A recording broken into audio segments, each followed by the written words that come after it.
I'd like to ask you, Kenny Bedwell, what is the biggest risk? So, the biggest risk, I think that the answer I was going to give you originally, and I kind of talked about it, so I'll move on from it, but it's regulation. Regulation changes, you're in trouble. That is a huge risk to any investment, but the a risk that I don't really hear often talked about in our space is actually safety, guest safety. So I'll give you a stat. This is a real stat by there's a guy, Justin Ford. He's a safety expert in the short-term rental space. Um, uh, Guests are so people are more 10 times more likely to have an accident in a short-term rental than in a hotel. And so there is an inherent amount of risk with hosting people in a property, especially people on vacation. 70% of people that stay at short-term rentals admitted that they like to, drink when they're on vacation. There's nothing wrong with that, obviously, but like 70% of people, adults who are going and staying at a property are going to drink. And when alcohol is involved and there's the that increases the chances and the risk of things happening.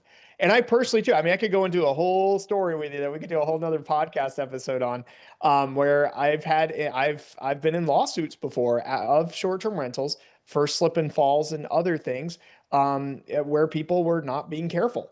And I swear to this day, I would love to get the data and the metrics on this, how low people's IQs drop when they go on vacation because they drop pretty fast.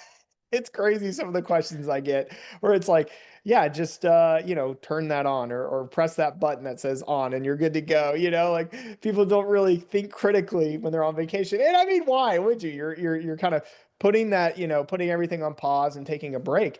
But that increases risk of accidents actually happening. And so I know you kind of mentioned like, oh, about it, it's not about insurance, but for short-term rental hosts, it really is. It is very, very, I'm a testament to this personally. It's very important that you get really good insurance, because it can save you on a rainy day. And you also need to make sure that you work with your insurance company and know, if you need to have extra signage or, the smoke detectors, carbon monoxide detectors, fire extinguishers, are they easily accessible? All of my fire extinguishers are mounted in places that you can visibly see. And I've got multiple. I put extra safety things in all of my properties because it's just to protect people, because the likelihood of that happening is so much higher than just a long-term rental or someone staying at a hotel. And so all these things are super critical. And the last thing that you want, this happens every single year. It happens. Find out, a child drowned in your pool. That's a big lawsuit on your hands. And so it's so important that we have these protections, especially short-term rental hosts and hotel owners as well, that protect us in the event of any of these worst case scenarios happen, because they really do. And we can't, turn a blind eye to that. Other people happen and say, oh, that won't happen to me.